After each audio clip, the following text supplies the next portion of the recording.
Okay, good morning, everyone. We are now entering our fourth speaker series of the year. This last speaker series is today's part one of the fourth series. Will be presented by Khriseten Bellows. And Khriseten has a tremendous amount of experience. She's a national board certified teacher. And if you know anything about what it takes to become that, to be certified as a national board teacher, is quite a tremendous achievement. So she knows what she's talking about, and she's had years of doing this. So I actually appreciate all of y'all for taking the time out of your day to be here. And then I obviously appreciate Khriseten taking time out of her life to put together this 4-part series where she's going to lead y'all through a range of techniques and ideas and maybe templates and tactics and so forth for you to be able to use in your classroom as you encounter students who have certain writing challenges, right? And for many of y'all didn't go to school to become a writing teacher or an English professor, right? You may be a specialist in nursing or in some other field like math and et cetera. Even though you still may be a K-12 educator, it may not be English that you're teaching. You could be a science teacher, right? And so it's a common frustration among professors and teachers of all levels that students just can't write, right? That's their expression.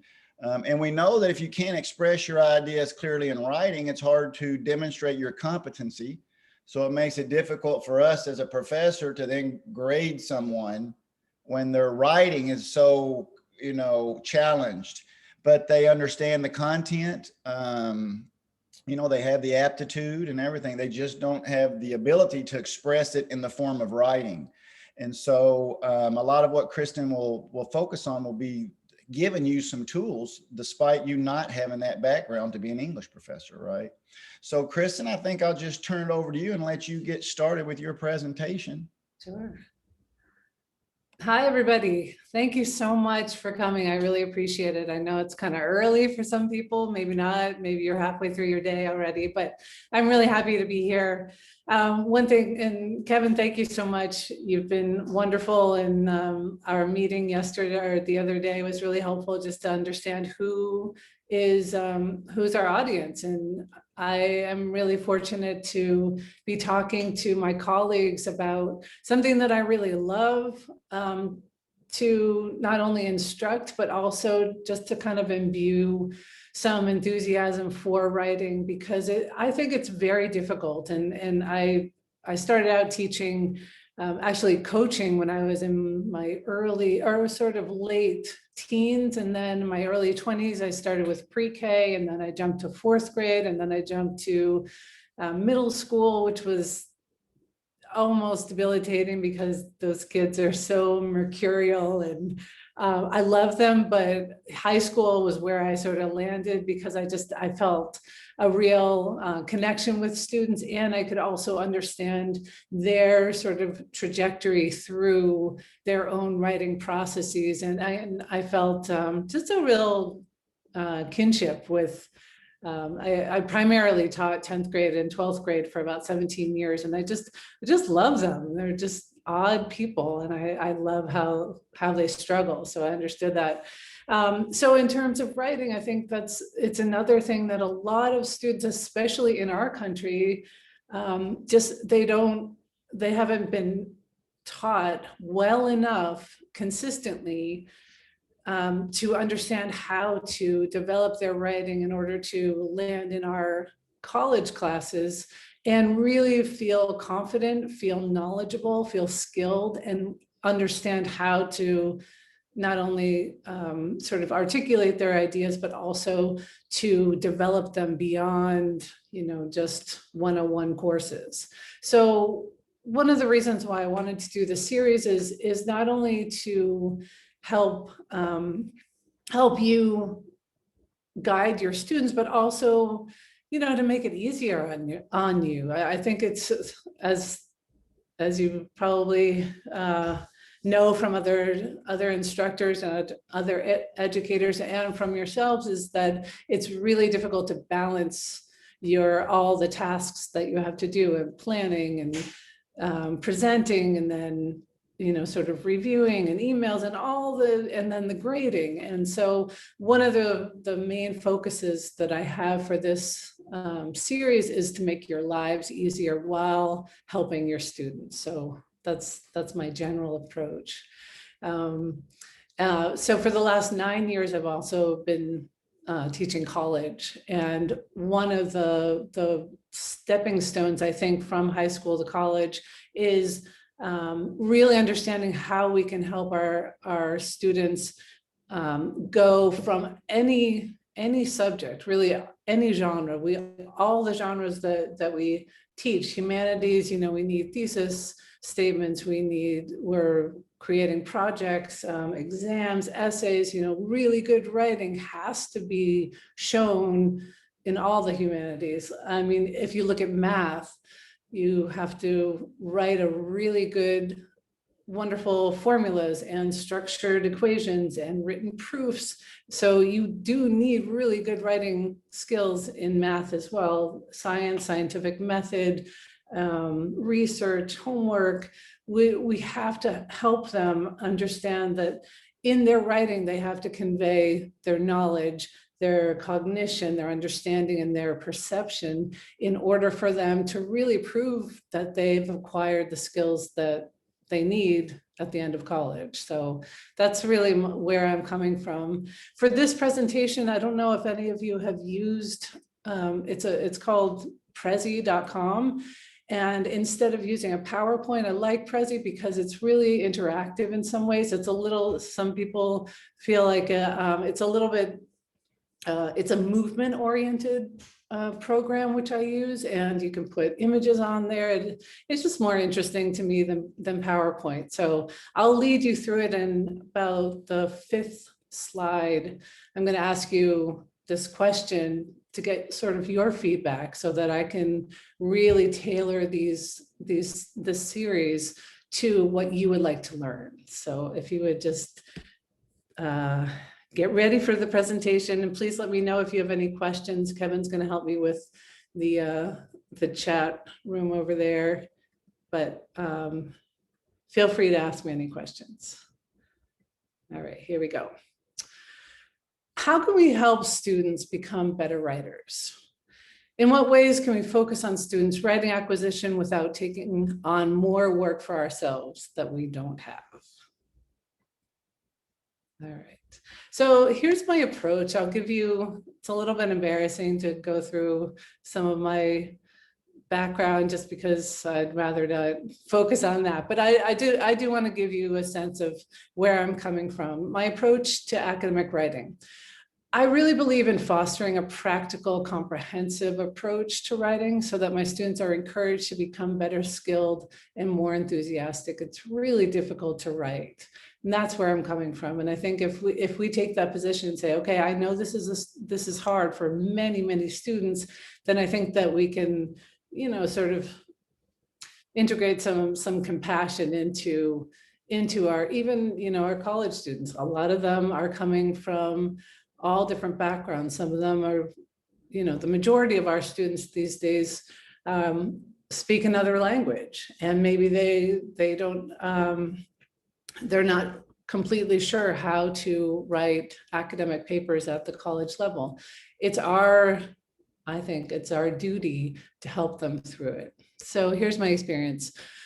So I've been teaching for 27 years in urban, suburban, international high schools and universities. I'm also a teaching fellow simultaneously with Poetry in America and Harvard University for the last 9 years.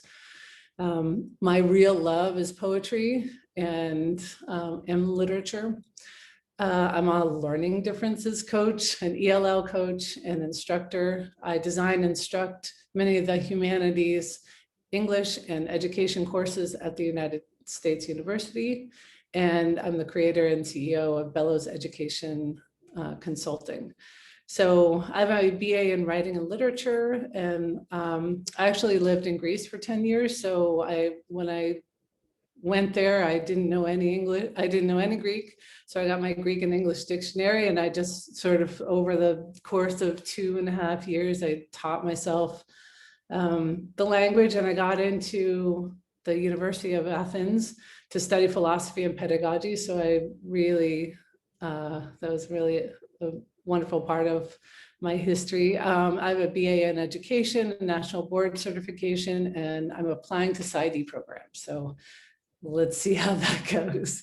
Also, I was really into lacrosse when I was in high school and college and afterwards. So I played international lacrosse and soccer, and my interest in writing, illustration, and calligraphy.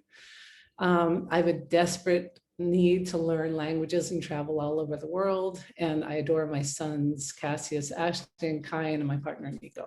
So there you go. All right. So there are two main objectives that I want to sort of hit today: to identify and analyze 2 to 3 challenges that professors have in writing instruction. So that's, in a minute, I'm going to ask you what your challenges are, so they give me a sense of where we can go and how I can help you. To learn 2 techniques and strategies in order to encourage strong writing skills in our students to make your lives easier. And I really think that that's important. I know the weight of grading, and Kevin was just talking, Kevin and Glenn, I think, we're just talking about how it's so complex to constantly, especially for online courses, to constantly have that discussion mode going back and forth. I right now I'm teaching 4 different courses, and I just constantly have to think, well, did I respond to these students? And did I, and the conversation continues 24/7. So I'm really aware of how difficult your lives can be, especially professionally. And then you have the whole context of children and family and everything else. So I'm going to do my best to help you out here. All right, so here's the question that I'm going to ask you. What specific challenges do you face in helping your students in writing? And if you want to just take 30 seconds, maybe you're prepared for this, or if you haven't, that's fine. Just maybe consider that, and then I can take your responses. That would be great. So just take 30 seconds. If you want, jot down some of those bulleted points.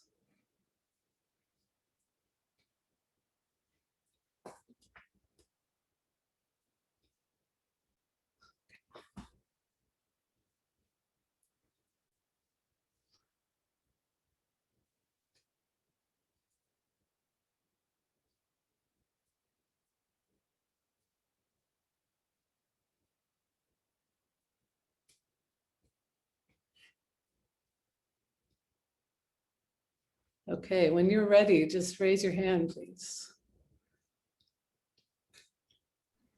Do you want me just to unlock them to speak or anything like that? Sure, that'd be great. Okay, very good. Or I can just read some of their questions too. So Glenn, welcome again, Glenn, to the meeting today. I know I see you regularly, so thank you. But Glenn makes the comment that Turnitin, which is our plagiarism detection tool, right, is more difficult than grading a hard copy of a piece of, maybe even hard copy is not necessarily a paper copy, but could also be like in Word, for example, could be considered. Is that what you meant by hard, or did you actually mean a paper copy, Glenn? And you can also unmute if it's easier.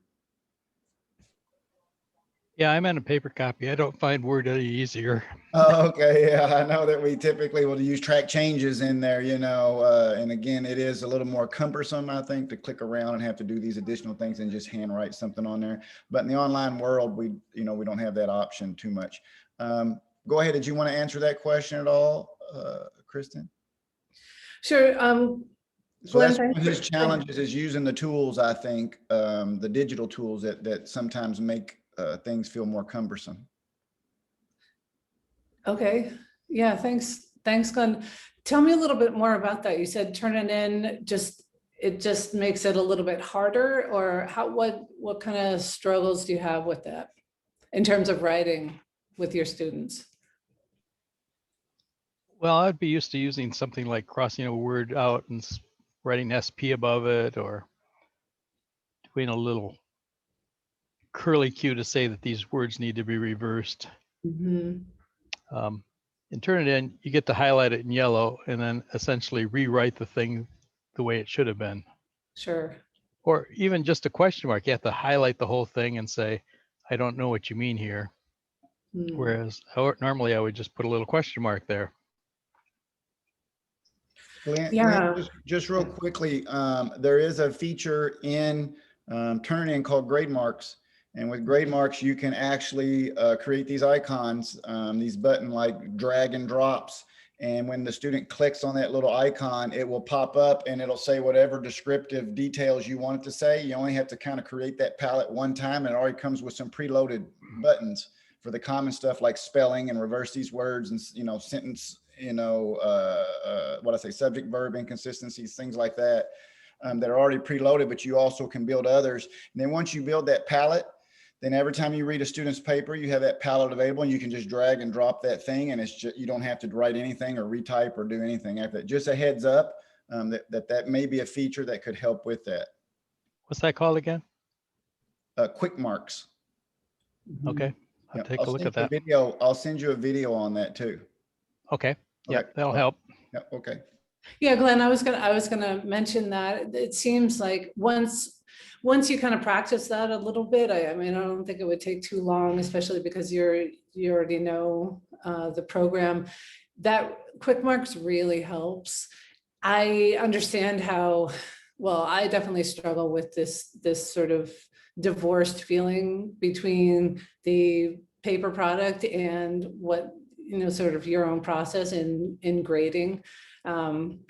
So Quickmarks really helps. Also, there's something called Screenomatic, which you can upload a paper and then it basically populates and can come up with sort of a bank of comments as well, so that you don't have to generate them yourself. And I can put that in a document to send out to everyone too as well. I think that really helps. And I'm going to teach you two sort of techniques today that will help with just sort of hyper focusing on grading and making your lives a little bit easier in terms of just turning around. And that's another thing that students need in terms of developing their writing, is writing a piece and then getting feedback. And sometimes that's really, really difficult to get papers back on time. I know that there's time management, and there's, sometimes these longer papers also just need more concentration from us. But the more feedback, the quicker feedback we get to them, the easier it is for them to start developing their writing. So that's one thing. Any other thoughts about challenges in terms of helping students write? Guiding them? I'm sorry. No, My go name- ahead. Hi, Hi, Ellen. my name is Evelyn Diaz. I'm an adjunct. I just started working last year for Aspen University, which I love. I can't speak so highly of the school. One of my challenges is when, like you said earlier, getting feedback from the student when I let them know the paper needs more information because the question's not being answered. They continue throughout the 8-week module doing the same thing until maybe towards the end, they say, oh, aha, yes, this is what you've been asking. Say, yes, I do question mark, like, yes, good job. I try to encourage them that, when you answer a question, it's just not a one sentence, is a paragraph. So how can you, in the beginning, in the first few weeks, pull that from them when you're doing online classes? Okay. I'm just going to write your question down to make sure. Yeah, thanks for that question. I think we all struggle with that. Absolutely. I know that I just started another course, my English 130, and I have a couple students who do that, just a couple sentences and that's it. One of the things that we need to set up our expectations for them, because they're coming in college classes, they're coming from all different backgrounds, all different expectations, and they don't necessarily know what we want from them. So I think one thing that would be helpful for them is to make sure that in, whether it's the discussion descriptions or in your paper descriptions, whether it's a prompt or, your directions, you say exactly what you want. So you say, this assignment should be 6 to 8 sentences, or between 6 and 10 sentences for a discussion thread, or that kind of thing for the initial pin, so that they can say, oh, okay, that's what I'm aiming for. Because it's easy to get frustrated with them if they just throw out one line, but maybe that's all they think they should say, you know? So maybe initially the first couple of weeks, that's what I try to do in my college courses, as I say, I'll just post that at the beginning of the discussion. The first week I'll say, you know, I'm so excited to hear about your lives and really understand your writing. What I'm looking for are these 3 things. The first one is your pin should be at least 6 to 10 sentences. They should have some kind of central idea, and it should be somewhat interactive so that other students can, you know, respond to you. So that in itself kind of gives a container for the students to say, okay, this is what she wants. And I think front loading that, which means in the very beginning, as I said, in week 1, that will really help cut down on your frustration. And then, you know, along the way, what I usually do with students who continue to do that, actually I had a student last session who just would write a couple sentences, or in his full length assignments, he just didn't develop his ideas. So I usually, if I have time, and which I really try to do before halfway through the course, I'll send that student an email and say, you know, I've noticed that your ideas are really good, but they're not developed more. So and then I'll give him or her 2 bits of advice. Just say, what I'm looking for is, I'm looking for more evidence. And with that evidence, you dive into the diction in order to analyze it. And so if you have any more questions, just let me know.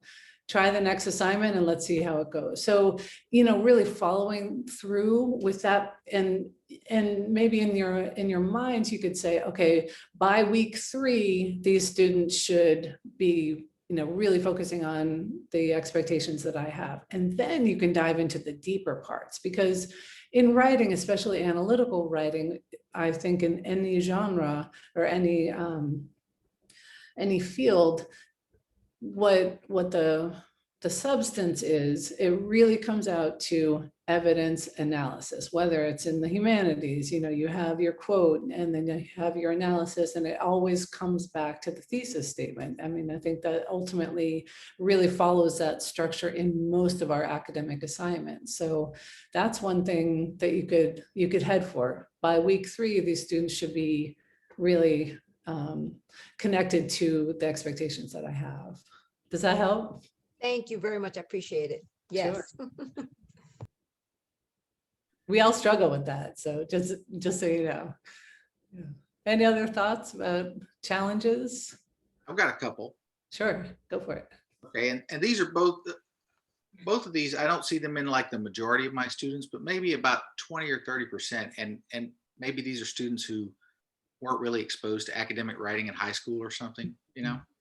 And one is, I'd like to be able to get them up to speed on APA formatting a little faster, if you have any tips for how to do that. And another one is trying to help them organize their thoughts into patterns for when they're writing a short paper or something, you know. And I try to get them there by trying to teach them some organization patterns and outlines, but it's hard to get some of these students up to speed on that as well.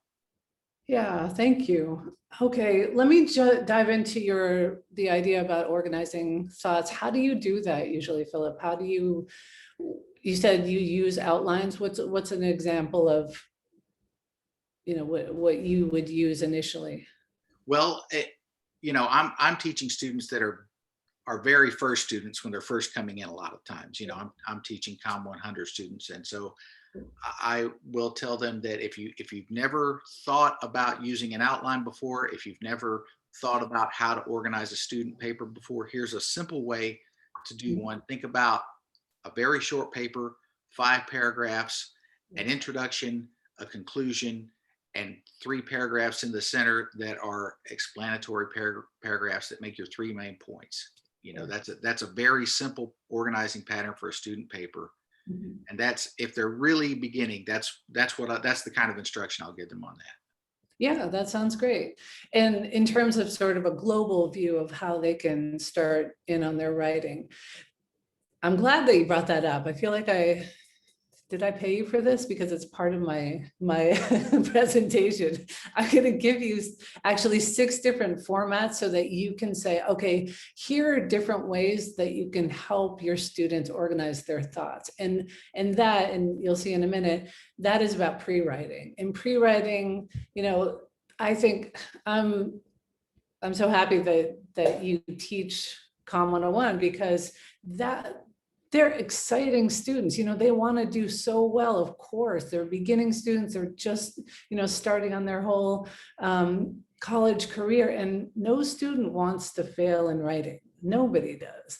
A lot of them, especially if they're reticent in writing, it's because they haven't been taught. They don't want to admit that they haven't been taught, and they don't know where to start. And a lot of students, our students, just don't, they're embarrassed to ask us. And that's where I think we need to break down the barriers a little bit and say, you know what, here, just like you said, here are some ways that you can dive into your writing, and you will get better writing if you use some of these techniques, I think. So APA formatting, yeah, I mean, that's one thing that you can give students links to, and they can practice. And then I would say one of your assignments could be that they just do an annotated bibliography. And then that's one thing that you could grade. So you can say, okay, you really got APA formatting down. If your course isn't, you know, if the requirements aren't based around APA, I know with USU, APA is everywhere. We expect it from every student at every level, but in the beginning levels, it's hard to make sure that they have that. So really walking students through that, and you could do that in a discussion format as well. It could be a discussion question. And also a lot of students, I've had that in one of my courses. Students sort of go back and forth and say, well, I didn't know about this, and now I understand. And so it really helps for them to have a discussion about APA formatting. It sounds minor, but it's important, and they need those skills going throughout their whole history in college. So yeah. Okay, thanks. You're welcome. Thank you. Anybody else? All right, so let me just take you through some of these. I'm going to stop if I go too quickly, you know, please just let me know. I'll read some of the text just so that you won't have to read it by yourselves either. Here we go. All right. So in fact, research reveals that integrating creativity into academics increases writing skills. If we want to teach our students and executives how to generate groundbreaking strategies, we must give them tools explicitly designed to foster creativity. And this is Adam Brandberger over at NYU. The second one is by offering opportunities for creative and abstract thinking in the early stages of writing, we promote more analytical as well as innovative students. So I think that's really interesting that in some ways, I think in the US especially, I've taught internationally as well. I've taught in Brazil and in Greece and in Italy. And in those, at least in those 3 countries, I know that creativity has been divorced, and in our country has been divorced from a lot of academic subjects. And in fact, the more we can promote creativity, and it doesn't mean that there's creative writing and then there's academic writing. I believe that there has to be some kind of melding of the two in order for students to really understand where they're going.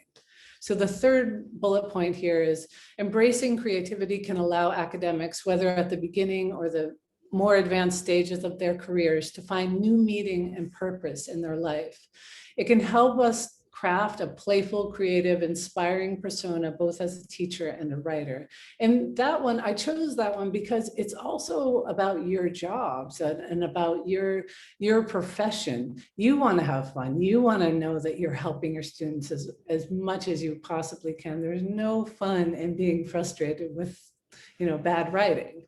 But I think part of our duty is to really help them and make it fun and interesting. And we have to also acknowledge that teaching writing and being better writers is a process. It's a drafting process. It's a way of, it's really a certain mentality, I think, to say, you know what, maybe they're not great writers at the very beginning of my course, but they're going to be much better by the end. And so if we shoot for that, I think that we can really help them. All right, here we go. So here's the first one, and Philip brought this up.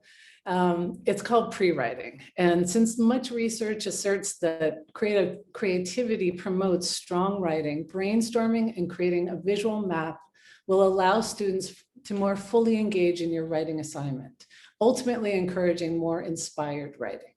So the writer connects with his or her creative mind by free associating with the topic to expose all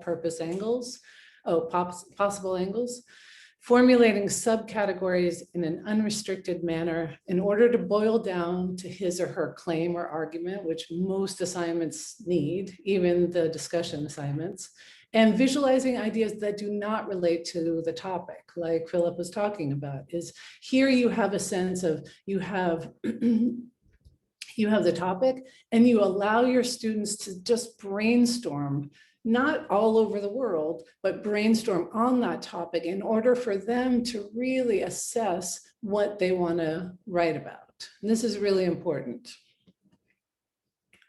So here we go. Here are some examples of visual brainstorm maps. Free writing allows for non-critical view of ideas where the writer has a certain amount of time writing without worrying about grammar, punctuation, or the inner critic.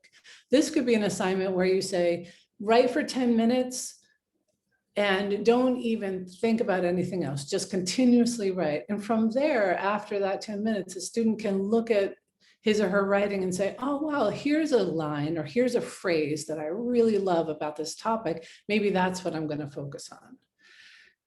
Then, some people, I'm a writer. I love writing. I love creative writing. I love just, free associating. That's how I get my ideas out. But some people are listers. Some people like that very structured form.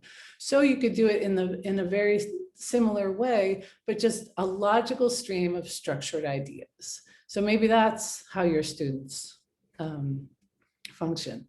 I think it's our job to offer a couple, or I actually have 6 that are coming up, but here are 4 different forms that get to the meat of the same idea.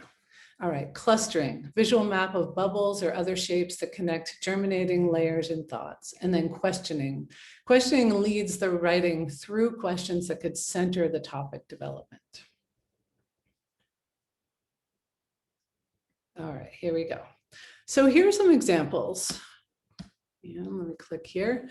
This one is it's for expository writing. You could use this for anything, really for anything. So this one is just kind of a bubble. It's called a cluster map. You have the subject in the middle and then main ideas that kind of germinate off of them. It's just kind of a looser form. Here's another one. This is the questioning map. So you have the question at the top, and then it kind of leads students through their subtopics, and then maybe more evidence down below in the 6 boxes down below. It's just another, so one of the reasons that I'm promoting these is because it allows students not to get overwhelmed, and writing can be overwhelming, especially in the early stages. So if you say, you have a topic that is, let's say, violence in the US. That's a huge topic. Are we talking about the southern US? Are we talking about violence under the ages of 18? So this is a way that it can contain, as I said before, contain a writer's focus so that they can really dive into the subject themselves. All right, here's another one. This is also a cluster, but this gives you a better idea maybe of the structure, the general structure. We were talking about having an introduction, 3 body paragraphs, and a conclusion, and that's a pretty standard form, especially for high school. But this can also give a college student a sense of like, where do I go? What do I need in my introduction? And that, as professors, you could say, you need these 3 ingredients in your introduction. You need some kind of hook, you need some background information, and you need a thesis statement. So at least they know those things, and then you can burgeon out. And then I'm gonna give you a couple more. Here's a cluster one, just a different sort of format. So you have the idea in the middle, and then you have the main ideas that shoot off from the title or the subject. Okay, I'm going to go over here.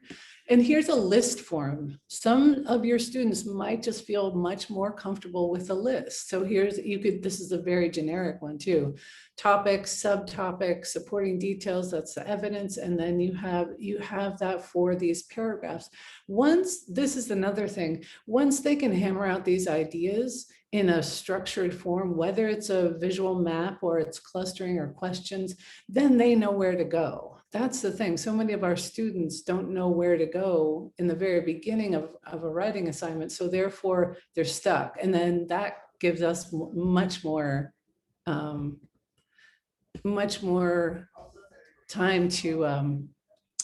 we have to intervene much more. All right, so here's another one, writing an expository essay. You could use this for anything. Paragraph 1, introduction, what do you put in there? You need a topic sentence, major ideas, closing sentence. So it really gives a very, very structured form for it.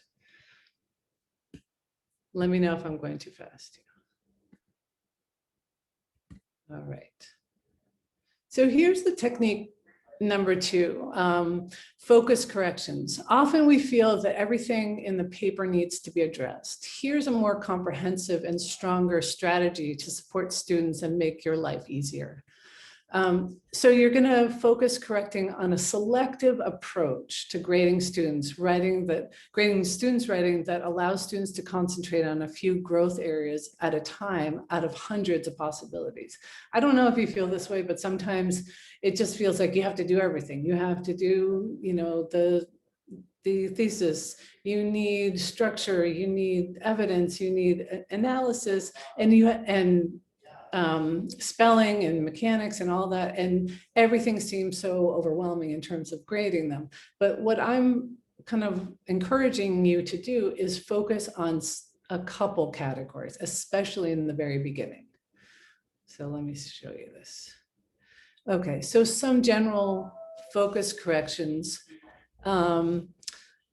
So the content, clear, debatable statement or purpose, addresses topic directly, organization, support, structure, transitions, topic sentences, conclusions.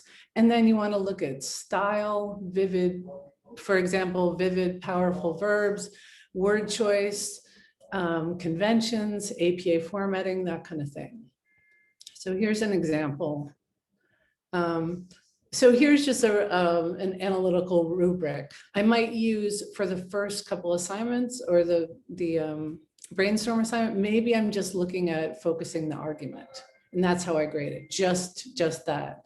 And then along the way through the weeks, then maybe I branch out into evidence and analysis. Structure definitely has to be in there. So maybe I go back and forth between focus of argument and the structure for the first assignment, and then the second assignment. And I really try to focus on 4 different assignments. If you have a session of 8 weeks, maybe you give them the topic and they have to do a brainstorm, and then they have an outline, and then they have a rough draft, and then they have peer editing, and then they have a final. All of those stages will help your grading and will help students really understand how to develop their writing, because you can intervene halfway through too. Plus peer correcting or peer editing could also really help. So maybe they don't have a partner in their class, but they could get somebody to help them with the writing, whether it's a tutoring opportunity, or maybe they could just ask their colleague or their friends, or somebody who could look at their writing with a sort of a fresh look. All right, here we go. Oops. So here on the, I hope this is correct for you guys, on the left-hand side, it's a research paper rubric, and this is the ultimate rubric, where it says integration of knowledge, topic focus, depth of discussion, cohesiveness, all of those. That would be the final rubric. I would give that to students in the very beginning of the course and say, here's what I'm looking for.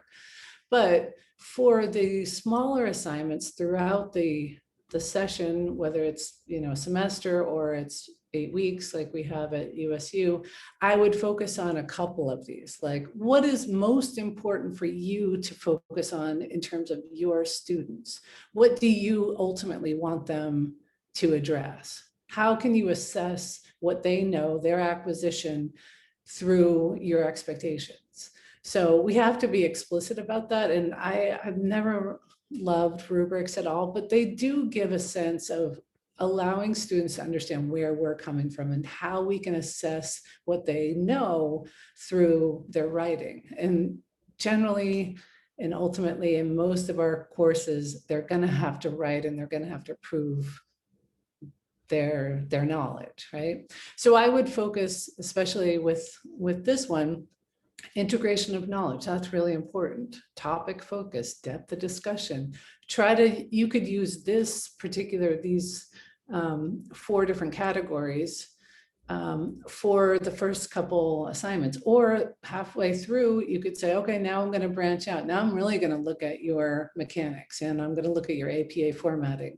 But APA formatting doesn't necessarily have to be there at the very beginning. I don't believe that we should mark off for spelling, mechanics, these smaller aspects of writing. We have to get them to understand how to develop their ideas first, put in their evidence first, analyze well, and then we can tweak those smaller parts. All right, so here we are, wrapping it up. In conclusion, so we dove into identifying which areas of writing instruction challenge us. That's a little self-reflection there. Learn that our instructors' abilities to teach strong writing skills will benefit everyone. Creativity enhances students' writing development, which is a solution. So if you sort of adopt that idea of like, how could I make it creative and interesting so that they are into their writing, even if it's a research paper.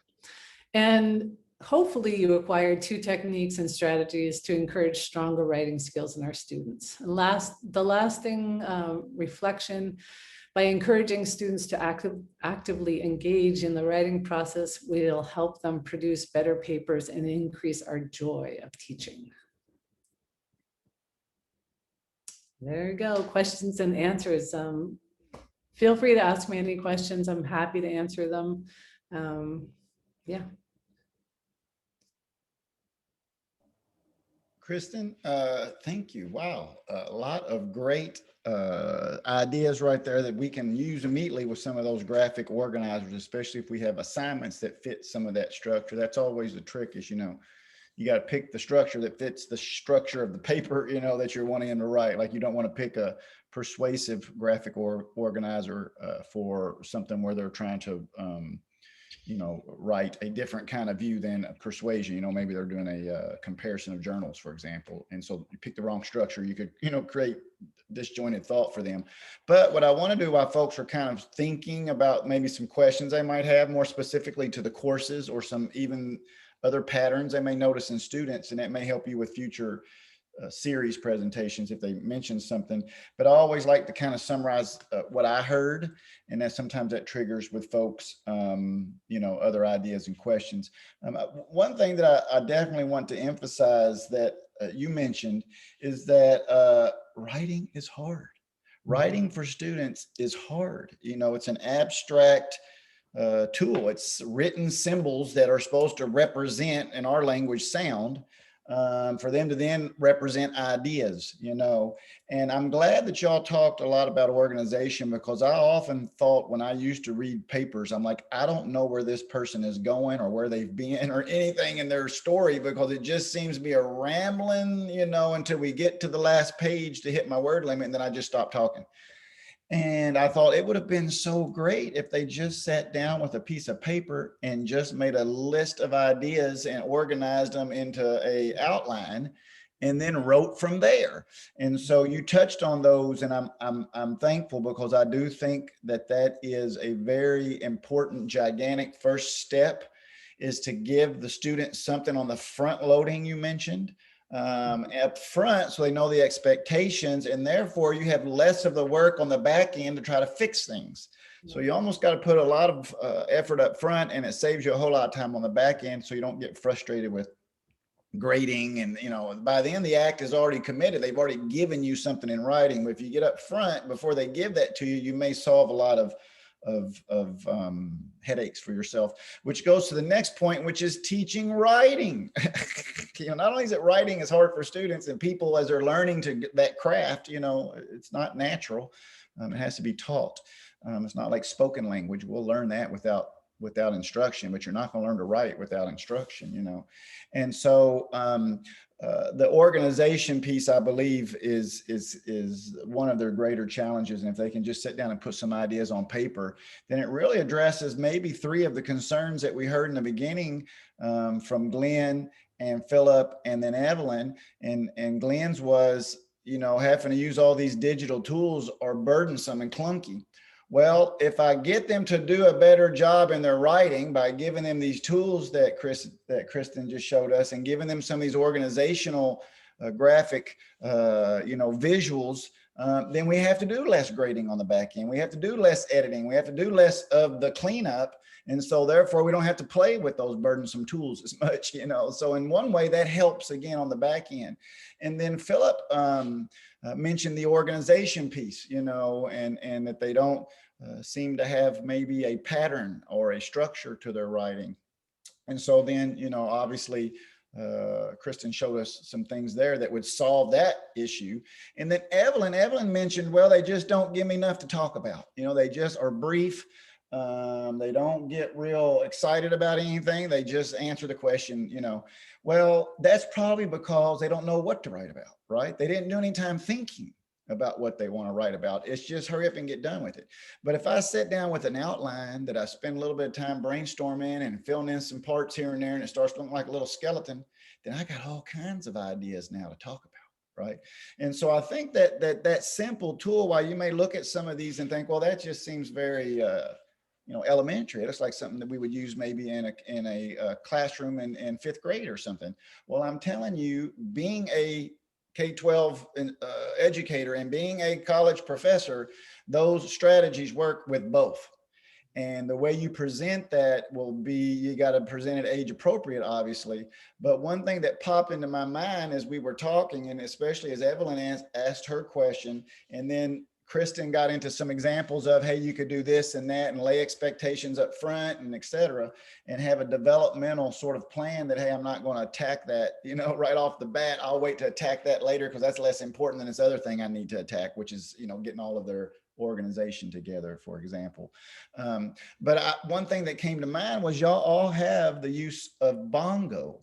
And Bongo is your video. It's like Zoom and Skype and all that stuff that we've integrated into D2L for you, that allows you to have a live session like we're having right now with any student or multiple students.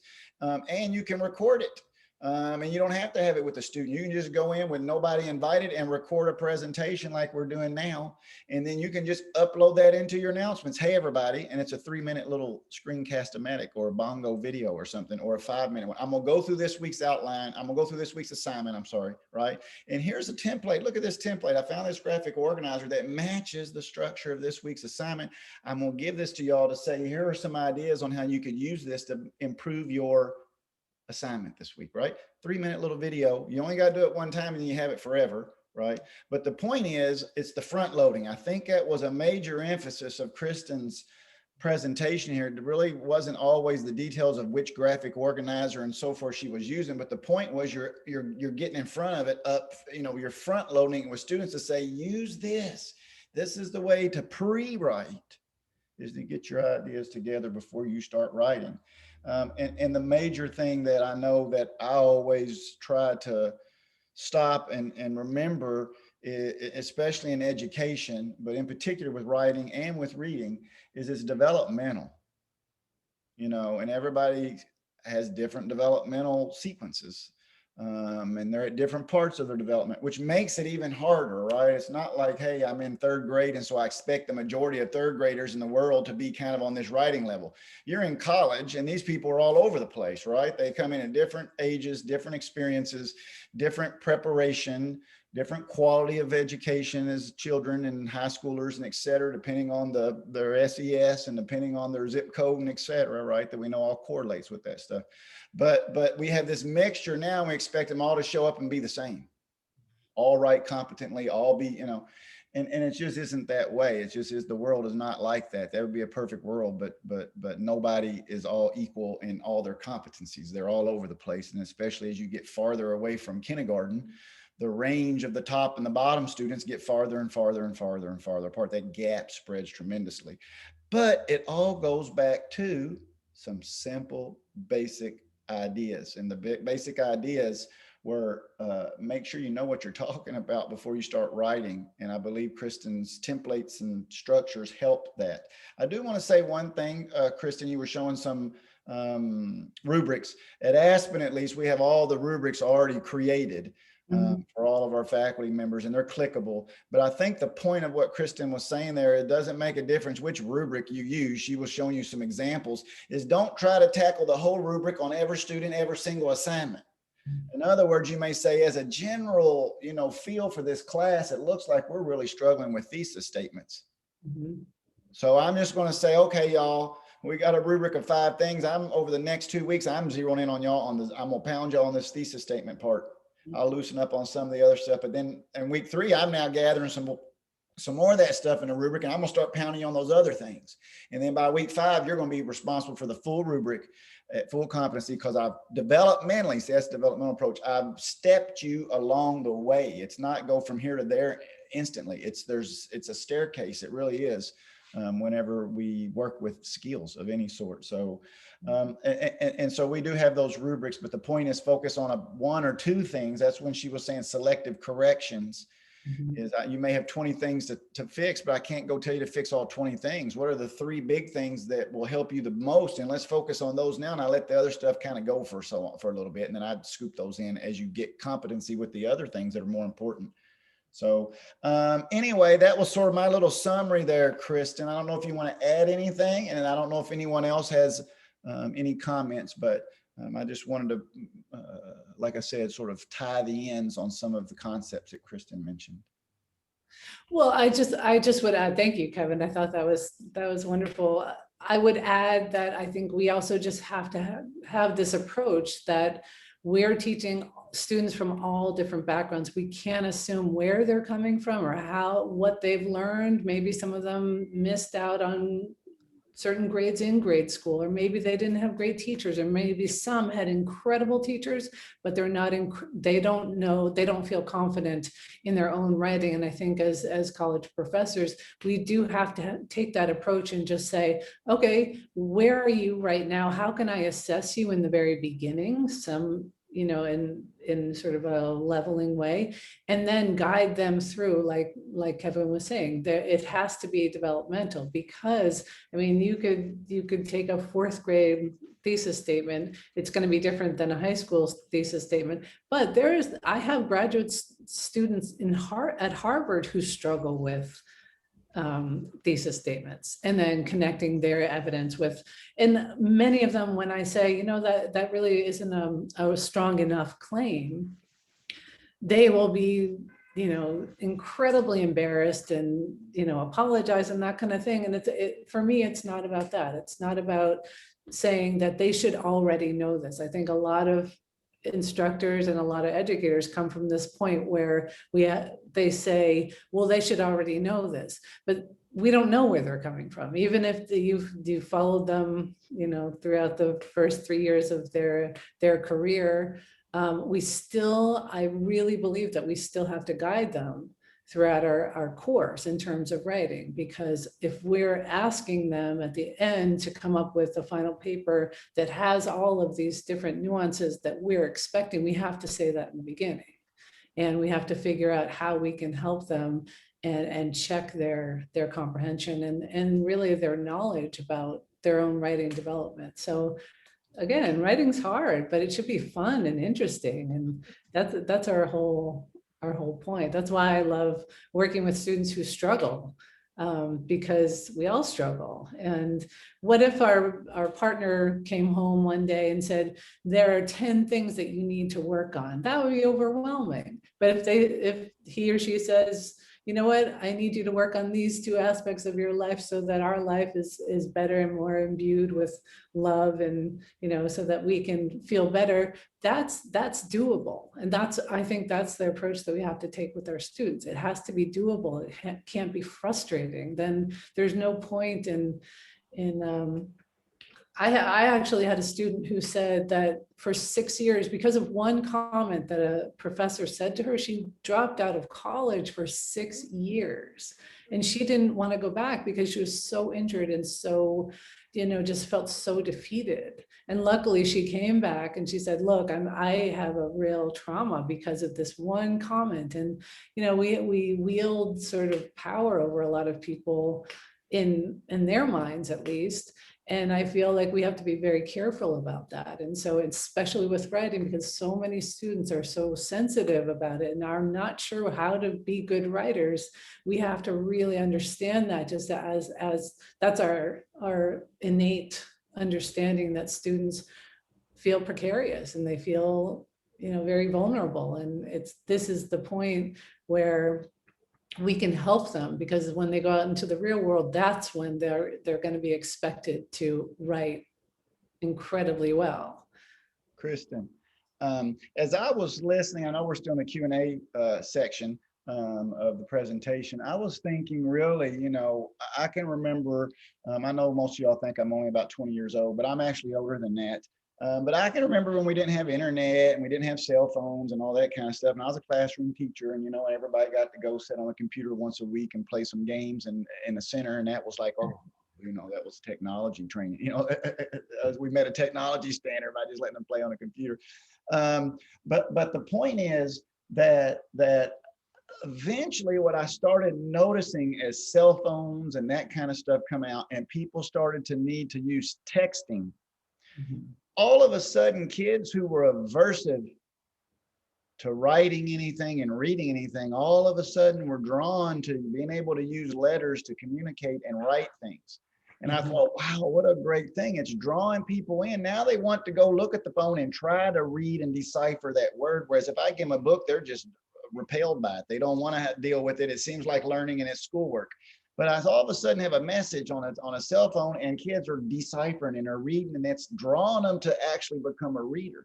What I think over the long run, though, has been a problem in social media, and it's just not cell phones, is what occurs in that world is not extended discourse.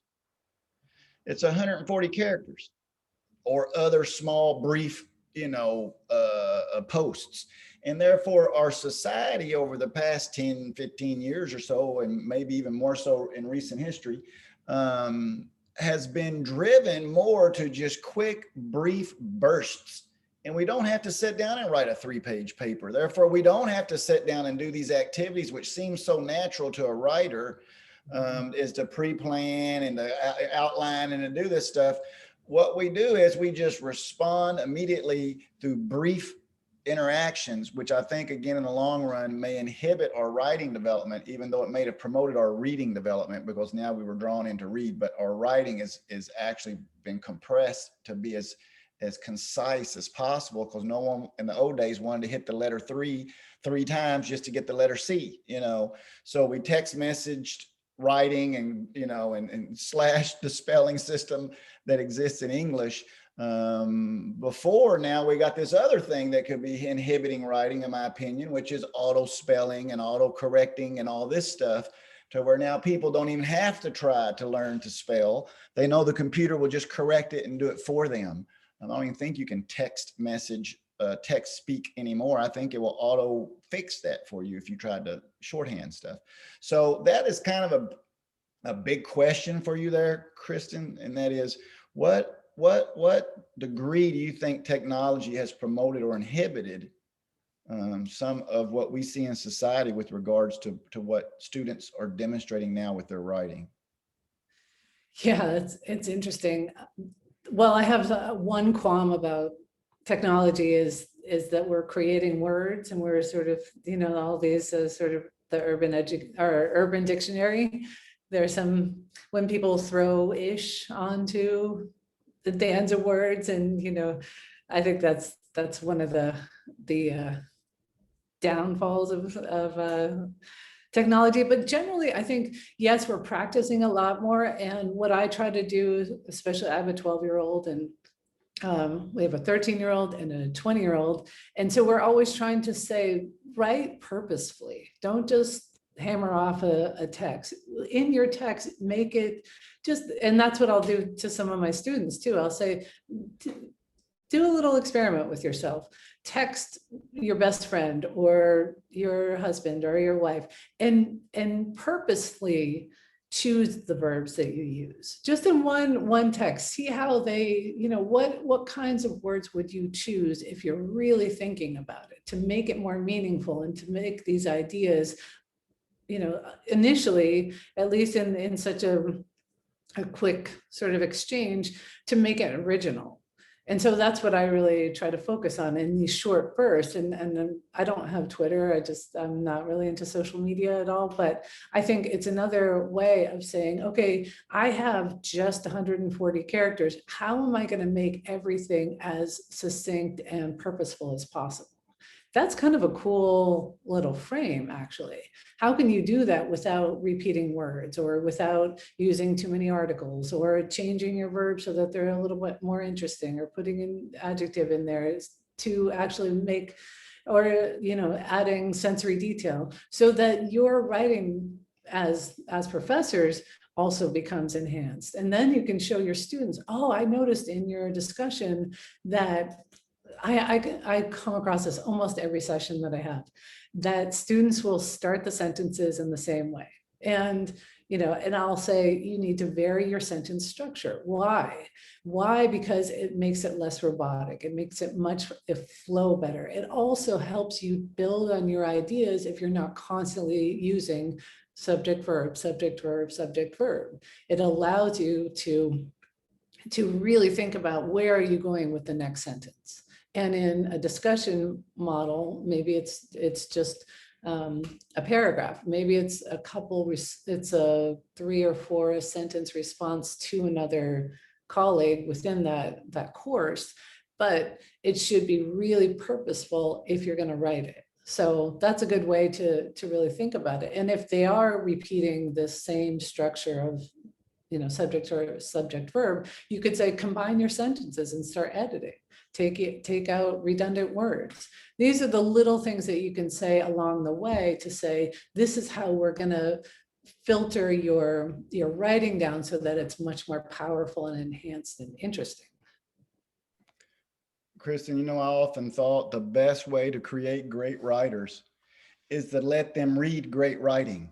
Sure. I'm going to say that again. The best way to create great writers is to let them read great writing. And so if I can see the way words are put together, and I can, constantly see the right way that things are spelled and verbs are conjugated and variation in sentence structure, then I start writing like that too, right? So maybe that's part of our solution is we have to have students read more examples of the kind of writing that we want them to do, whereas often they read textbooks, which is expository. Mm-hmm. And the And types all of different kinds kinds are of almost writing, summary. too. They'll summarize what you read. And so again, maybe we've created some of the problem too, by the way we've created our assignments. Go ahead, Kristen. No, I was just gonna say, we need to be exposed to all different kinds of writing. Another thing that I'll do is I'll say, okay, so this is what you said in your discussion post. I'll I'll pull out, cut and paste 2 of their sentences and say, okay, so here's where these 2 sentences need more cohesion. They start the same way, they have the same kind of verb, even just in a, I could do that on the forum too, but I'll do it very gently. I'll say, wow, you did a great job. I love these ideas. One thing everyone could think about is, here are 2 sentences. How could you make those sentences much more powerful by changing the structure, adding different verbs, putting sensory details in there, or putting more evidence in there? That's another thing that I think a lot of students don't understand, is that on the discussion threads, and even in their final writing or the writing along the way, they have to use evidence. And evidence could be from the other students. It could be from other from their articles that they're reading for the class, from quotes. What I'm doing in understanding their writing is also asking them questions. How would it be if you did this? So it's not, I don't think this is right, or it would be better this way. I'm asking them, how you try it on. How would it be if you added some more details here, or you added more evidence? And then in the evidence, you could say, okay, that's a great piece of evidence. Now dive into the analysis of that evidence, whether it's in a math proof or it's in, a research paper or that kind of thing. That's where you want to lead them. You want them to always really decipher their writing. And that takes time. That's another thing. We were talking about writing is developmental and it's difficult. It also takes some time, and we have to really focus on that. If we want good writers, we have to also say, look, it's going to take some time, but I'm here to help you. I like that. So I guess a nice sort of final 3 words there could be modeling, right, is important. Encouraging and letting them know, obviously, we're doing this together. So that's part of the modeling part, I believe. But I also think letting them know up front what it is that's expected. And by showing them examples where you're kind of doing it together, that's another piece that you can tell that Kristen is emphasizing here. There is an interaction between the faculty and the student on these topics.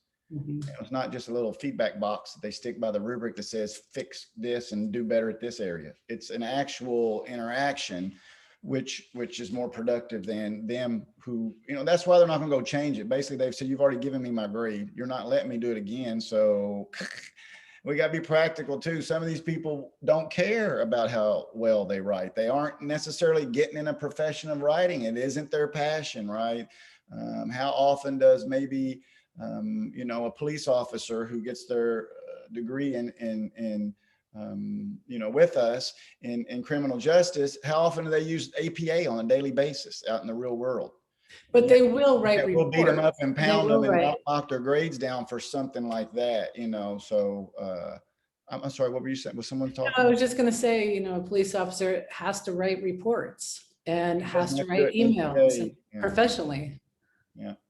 Yeah, but they will probably be straight to the fact. It's not going to be creative writing. It's not going to be, persuasive writing. It's going to be, you're just listing facts and describing the problem, the scene that occurred, and they're not, adding APA references and so forth. I guess is my point. It's what you're saying, which is, can you express your ideas clearly so that the reader understands what you're trying to communicate? That's the only essence of writing, really. Is for the reader. You write because there's someone intended who's going to translate all those symbols into the ideas you have. Right? That's the magic of writing. You can take ideas from any point in time and tell someone else those ideas, even though you don't have to be there at that same point in time. They can reinvent all those same ideas and reinvent everything that was in your brain and your thinking, all through the magic of those symbols. So anyway, very productive. This is exciting topics because, again, as you can see, all of these issues relate to all of us, regardless of what we teach, because especially in online and even, on ground, a lot of the way that we assess students is through writing. It's the only main modality. We don't always tell them to get up and do a performance of something, right? It's write something down, answer these questions, tell me what you know. And if I struggle at that, even though I can tell you what I know verbally and I can get up and perform it, and I can draw graphic images and really blow your socks off with what I know, but I just am not good at writing, and therefore I'm going to be a poor student. You're going to think as a result of that, even though there's other ways to assess me and realize how brilliant I am. Do you understand? A lot of our education is geared towards writing and your ability to write. And that's the only way I can assess your knowledge. And we know that you can demonstrate knowledge in many ways. But online, it's hard. It's hard. We have to use writing. So this topic will continue to be important regardless of the series. And I hope you can go try some of those. That's the most important thing, is just like you give your ideas to students and say, hey, I want you to go try this, do this. And then they don't do it and you get frustrated, right? But the same thing is here. When you show up, you're kind of like a student, even though you're a peer, we all work, together. We're all in the faculty group and et cetera. It is also now you try to be a student and you leave from here and say, I'm gonna go try one graphic organizer that Kristen gave me. I'm gonna post it in my announcements this week. And I'm gonna say, hey, everybody, I noticed this week is a compare and contrast paper. Here's a graphic organizer for compare and contrast. It's called a Venn diagram, right? Two circles and they overlap. And you talk about how things are different and about how things are. Start with that. And if you include this in your assignment, whatever, I'll give you 5 bonus points or something. I don't know what to say, but you gotta, put some value in the effort that they give, and it's just not busy work. If they see it as busy work and you're making me do it, then that's different. But if you make them do it and they can see that, oh my gosh, that was so easy. That assignment was so easy because I used that graphic organizer, and look, that's the best grade I've gotten at the university. No one ever told me that, right? But you got to go try it, please. And then you can come back and tell Kristen how it worked. Okay, y'all enjoy the rest of your week. I'll post this and send this around. And then we'll see y'all hopefully in 2 weeks. Please bring some friends from your department if they're available. But on the 15th of June, we will return for part 2. Y'all take care. We'll talk to you soon. Thank you. Thank you. Thanks for coming.